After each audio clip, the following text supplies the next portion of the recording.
Oke, assalamualaikum warahmatullahi wabarakatuh.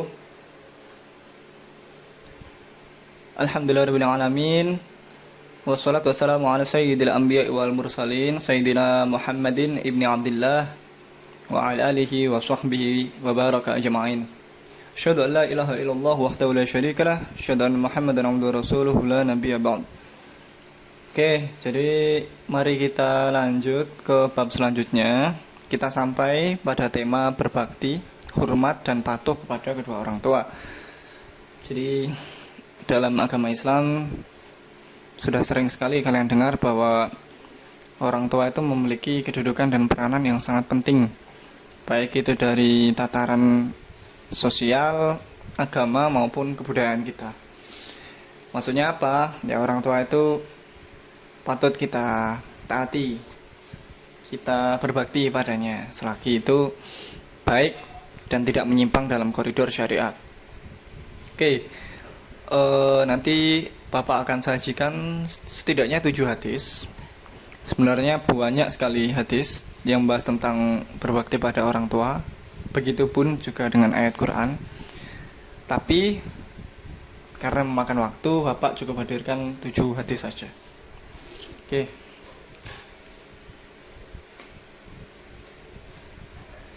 Hadis pertama adalah Sami'tu Abdullah ibni Amr radhiyallahu anhuma yaqulu jaa'a rajulun ila an-nabiy sallallahu alaihi wasallam fasta'danahu fil jihadi faqala ahayyu walidaka qala na'am qala fa fihi ma fajahid. Artinya, aku mendengar Abdullah bin Amr radhiyallahu anhuma berkata, datang seorang laki-laki kepada Nabi Shallallahu Alaihi Wasallam lalu meminta izin untuk berjihad. Jadi ada seorang laki-laki yang datang pada Nabi untuk meminta berjihad di medan perang, mengangkat senjata, membela kaum muslimin. Lalu beliau bertanya.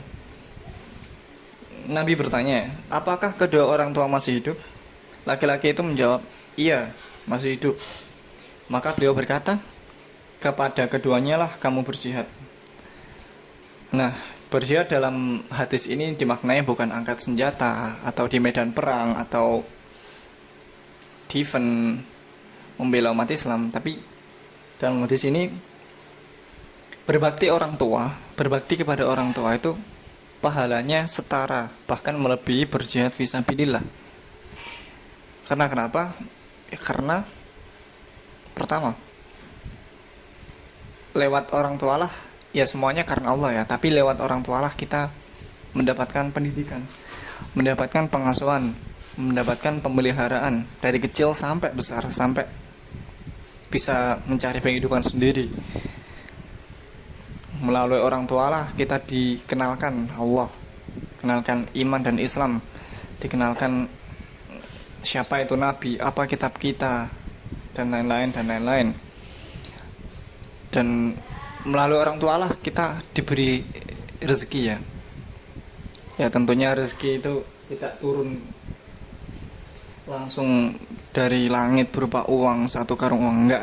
Tapi dari orang tua. Kita diberi makanan, pakaian, tempat tinggal, penghidupan yang layak, dan lain-lain. Oleh karena itu, merawat orang tua, berbakti orang tua, mengikuti segala perintah orang tua yang tidak melanggar syariat atau baik, itu wajib hukumnya. Dan di dalamnya pahalanya lebih besar daripada jihad. Di sini Nabi berkata ya, menanyai seorang sahabat itu ya, faqala ahayyu walidaka, apakah masih hidup kedua orang tuamu? Kalau masih hidup, maka yang lebih utama dalam kasus ini adalah, dalam konteks ini adalah membaiki kedua orang tua daripada berjihad. Ya, membaiki itu banyak konteksnya. Bisa dari perkataan, wala taqul lahuma uf, fala taqul lahuma uf wala tanharhuma, tidak boleh berkata ah saja, tidak boleh, membentak juga tidak boleh. Oke? Baik dari segi perbuatan juga, sopan santun pada orang tua, tidak berlaku kasar, tidak membentak dan lain-lain. Dan juga dalam berbakti baik dalam artian niatan kita baik kepada orang tua. Oke. Hadis selanjutnya adalah hadis kedua, an Abi Hurairah an Nabi sallallahu alaihi wasallam an Abi Hurairah an Nabi sallallahu alaihi wasallam qala raghima anfu thumma raghima anfu qila man ya Rasulullah qala man adraka abawayhi 'indal kibari ahaduhuma aw kilayhima falam yadkhulul jannah. Dari Abu Hurairah, dari Nabi Muhammad sallallahu alaihi wasallam,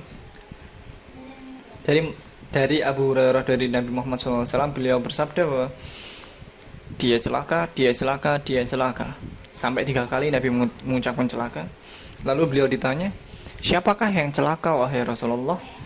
Nabi menjawab, barang siapa yang mendapati kedua orang tuanya dalam usia lanjut, usia tua, sudah sepuh, atau salah satu dari keduanya, namun ia tidak berbakti kepadanya dengan sebaik-baiknya, maka ia tidak akan masuk surga. Rawahul Muslim.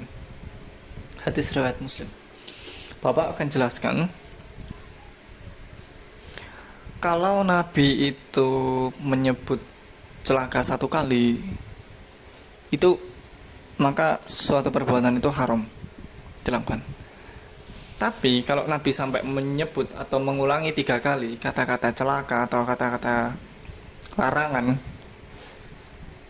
kata-kata celaka atau kata-kata larangan, maka itu menunjukkan bahwa suatu perbuatan tersebut sangat wajib untuk dihindari atau haram dilakukan. Ya, dalam konteks ini, setelah menyebut celaka 3 kali, Nabi menjelaskan bahwa yang celaka itu yang barang siapa kedua orang tuanya masih hidup dan kedua orang tuanya itu dalam usia tua, usia lanjut, lansia,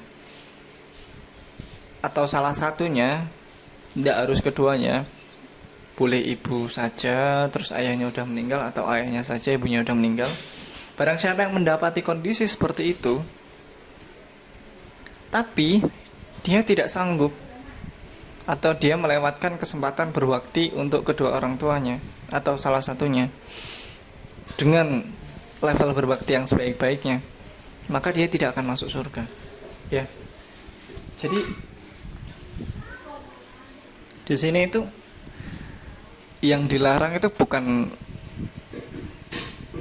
durhaka pada orang tuanya, tapi tidak berbakti pada orang tuanya, itu tidak berbakti dengan sebaik-baiknya, itu pun dilarang. Apalagi berbakti dengan setengah-setengah, apalagi sampai durhaka. Ya. Jadi di sini pentingnya berbakti pada kedua orang tua, ya. Nabi mengancam bahwasanya celaka di awal hadis, dan di akhir hadis Nabi juga mengancam bahwasanya dia tidak akan masuk surga.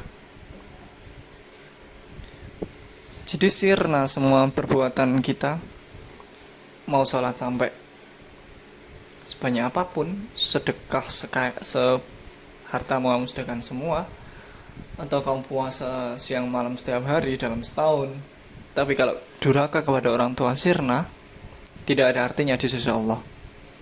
Jadi di sini juga Islam mengajarkan pada kita bahwa bukan cuma ibadah ritual saja yang penting, tapi sosial itu juga penting. Bukan cuma hubungan vertikal, hubungan ke atas dengan Tuhan saja, tapi hubungan horizontal sesama makhluk itu juga penting. Sesama manusia, kepada hewan, tumbuhan, alam semesta itu penting juga. Banyak orang yang sholatnya bagus, puasanya bagus, tapi dia tapi dia selalu ngerasani tonggoe, jahili tonggoe, bahkan tidak mau bersedekah apabila ada tetangga kanan kirinya yang membutuhkan. Banyak seperti itu. Apakah orang tersebut imannya dipandang sempurna dalam Islam? Ya tentu saja tidak. Karena Islam itu mencakup semuanya. Ibadah dalam Islam itu hablum minallah wa hablum minan nas. Hubungan antara manusia dengan Allah, dan hubungan antara manusia dan manusia lainnya, terlebih juga makhluk lain. Jadi jangan sampai menjadi orang yang ahli ibadah ritual, tapi ibadah sosialnya nol. ahli sholat tapi tidak ahli sedekah, ahli puasa tapi membangkang pada kedua orang tuanya. Jangan sampai seperti itu. Karena apa? Ujung-ujungnya bakalan sirna, ujung-ujungnya bakalan muspro, useless, tidak ada gunanya seperti itu. Jadi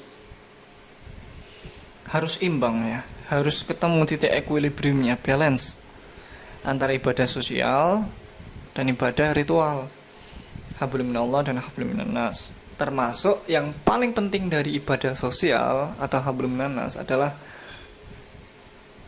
hubungan kita kepada orang tua. Sosial itu kan dari diri kita ke keluarga kita, lingkup sosial yang paling kecil. Terus habis itu bisa jadi masyarakat, sekolah, terus lingkungan tempat kita les atau dan lain-lain. Banyak sekali lingkungan sosial. Dan lingkungan sosial yang paling penting itu ya keluarga. Dan yang paling penting dalam keluarga itu ya orang tua itu. Kalau kita baik kepada orang tua, dijamin semua urusan tuh bakal beres. Oke, kita move on to the next hadis. Sa'altu Rasulullah sallallahu alaihi wasallam ayyul a'mali ahabbu ila Allah qala as-salatu ala waqtiha qultu thumma ayyu qala thumma birrul walidain qultu thumma ayyu qala thumma al-jihadu fi sabilillah qala haddatsani bihinna wa la bistazadtuhu azadani. Artinya aku bertanya kepada Rasulullah sallallahu alaihi wasallam, amalan apakah yang paling dicintai di sisi Allah, dicintai oleh Allah? Rasul menjawab, sholat pada waktunya atau sholat awal waktu. Kemudian apa lagi wahai Rasul? Nabi menjawab lagi berbakti pada orang tua. Lalu bertanya kembali, kemudian apa lagi wahai Rasul? Kemudian beliau menjawab lagi, jihad fisabilillah. Oke, jadi dalam hadis ketiga ini ada 3 amalan yang paling utama ya, 3 amalan besar dalam Islam. Kalau kalian mau gampang masuk surga, tinggal rutinkan amalan ini ya. Pahalanya paling besar 3 ini. Yang pertama adalah yang paling dicintai Allah adalah amalan sholat pada waktunya, as-sholatu ala waqtiha. Kenapa? Ya karena ya tadi seperti yang Bapak bilang, sholat itu ibadah ritual, menyambungkan spiritualitas kita kepada Allah. Barang siapa yang lemah sholatnya atau jarang sholat, maka tingkat spiritualitasnya itu rendah juga, tidak sambung sama Gusti Allah secara spiritualitas, tidak kuat sambungannya. Jadi yang paling penting sholat ala waktiha, tidak boleh menyepelekan. Tsumma ayyu, kemudian apalagi ya Rasulullah amalan selanjutnya? Beliau menjawab berbakti kepada orang tua. Nah, sholat tadi itu hablum minallah atau hubungan vertikal manusia kepada Tuhannya. Sedangkan amalan yang kedua yang paling berat, yang paling besar pahalanya, amalan hablum minannas, hubungan pada sosial yang baik, yaitu berbakti pada orang tua. Kemudian